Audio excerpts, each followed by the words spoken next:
Hey kiddies, it's Terrible Trip Feature Time once again, and this week Jeff Goldblum needs a new travel agent. We're back. I apologize for not making a video last week, but I partied just a little bit too hardy and just couldn't be bothered with anything over the weekend, or after the party, when I usually record these videos. But we're back, and we're energized, and we're doing a Jeff Goldblum triple feature, because Jeff Goldblum is wonderful. I have loved him pretty much since I saw The Fly. I remember one of my high school English teachers talked about him so much that I just had to watch him and stuff. And I think she put it best. What makes him really great is that no line he ever says in a film sounds as if it's been written before or rehearsed. He is just always wonderfully present in anything he's doing. And as such, he just comes off just really fun and there as the actual character. He just melts into his characters. It's seamless.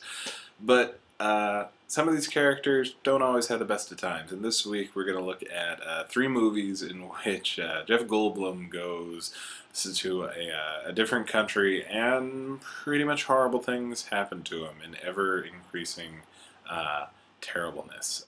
Our menu includes Transylvania 5000, Vibes, and Jurassic Park. In Transylvania 5000, Jeff Goldblum plays reporter Jack Harrison, who wants to be a serious reporter, but is essentially working for the Weekly World News. Remember the Weekly World News? It's the greatest newspaper ever. So says Tommy Lee Jones.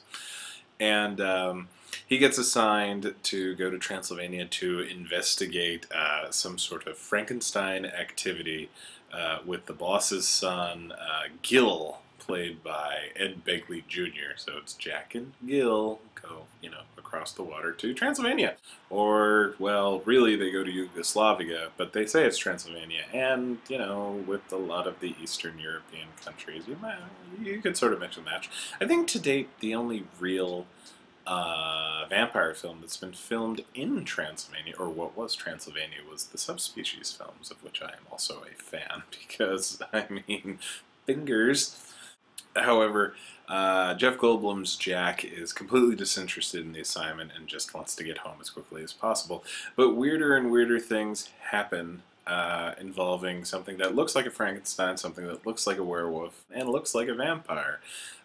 Specifically a vampire nymphomaniac played by Gina Davis, who would later become Jeff Goldblum's wife. They got married and they did 3 movies together. And I actually wanted to do for Valentine's Day the delightfully eccentric romance of Jeff Goldblum and Gina Davis. It would have been Transylvania 5000, The Fly, and Earth Girls Are Easy in some order. But Jeff Goldblum and Gina Davis don't really have any scenes together. It's Ed Begley Jr. and Gina Davis end up, hooking up in the film. Whereas, Jeff wins at life by hooking up with Gina Davis in real life. As it turns out, all of the monsters have scientific explanations, and they're all, actually normal people that have been in horrific accidents that the local mad scientist is trying to help and or, repair their broken bodies with various degrees of success.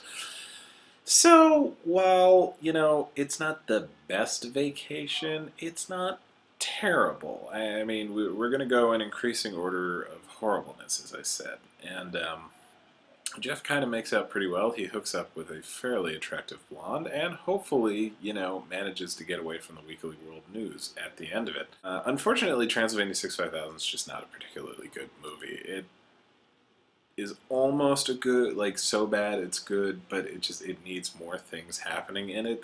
And don't get me wrong, Michael Richards as the butler in some sort of Slavic version of Stanley Spadowski, he really tries to make everything work, but it just doesn't. As opposed to our next film, Vibes. Now, the thing you have to understand is that there are people that like Cyndi Lauper and Peter Falk and assholes. Vibes features Jeff Goldblum as a psychic named Nick Deasy, a man gifted with psychometry, which means that if he touches something, he can read all sorts of things, like, say, that have been imprinted on the object, primarily to do with the past, but, you know, sometimes other random things. He meets up with Cyndi Lauper, named Sylvia Piquel, who has she's this full-bore psychic, has this psychic, she's a psychic medium, and also has a ghost spirit guide. And Peter Falk approaches them about going to South America to rescue his long-lost son. Not long-lost, but recently misplaced. And it turns out that Peter Falk doesn't have a son. He really just wants to use these psychics to find basically El Dorado. And as with any sort of treasure-based film, there's another group that's the evil group. Mainly because they shoot people and stab people to death, including the aforementioned Peter Falk. I'm sorry, spoilers for a movie that's over 20 years old that you didn't even want to watch the first time. Evil psychic is Googie Gress, and he is on Team Julian Sands. And basically, it's, you know...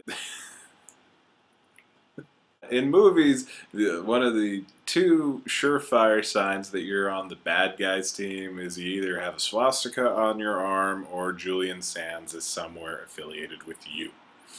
Don't get me wrong, Julian Sands is just wonderful. As he is in this. He's got like a little, you know, safari outfit and everything.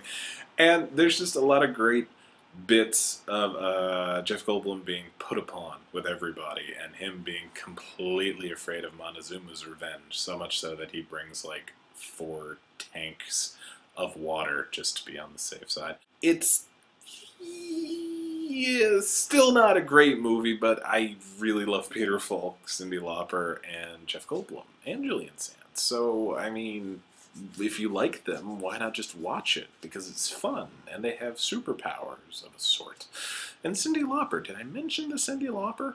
You know, there is a genuine risk of bodily harm. There's a great, possibly one of my favorite parts of the whole movie is the bad guys are about to execute Jeff Goldblum, and one of the guys, Jeff Goldblum's on his knees, and the bad guy's trying to be a mentor. Do you a favor, where don't you want to be shot? And Jeff immediately goes, South America, you know. But the problem wasn't solved with that. The problem was solved with Cyndi Lauper bringing the mad psychic pain on everybody's asses. Because, you know, Cyndi Lauper and psychic.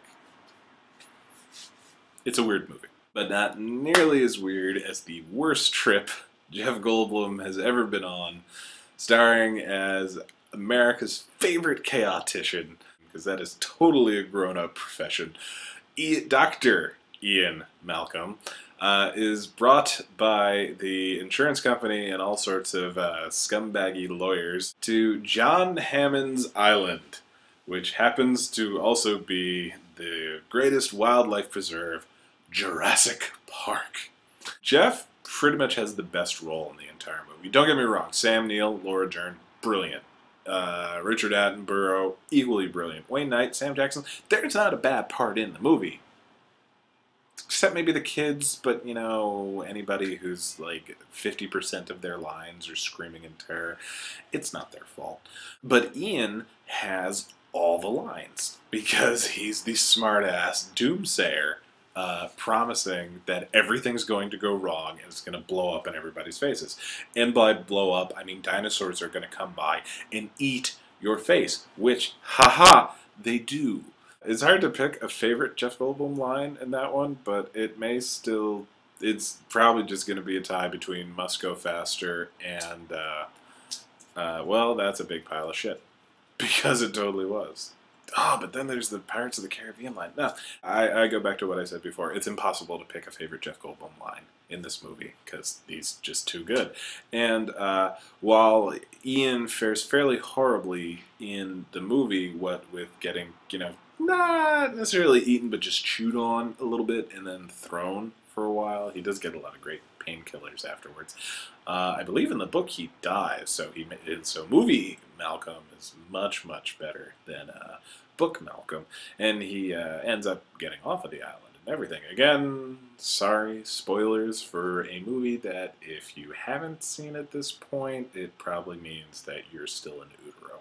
But either way, in all of these movies, Jeff Goldblum, the lesson to be learned for Jeff is don't leave the country, because supernatural things are waiting to just make your life miserable, whether it be in Transylvania or South America or wherever. It was some sort of Caribbean or South American island. More South American, maybe.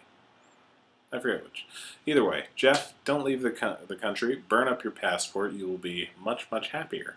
And I'll see you guys next week.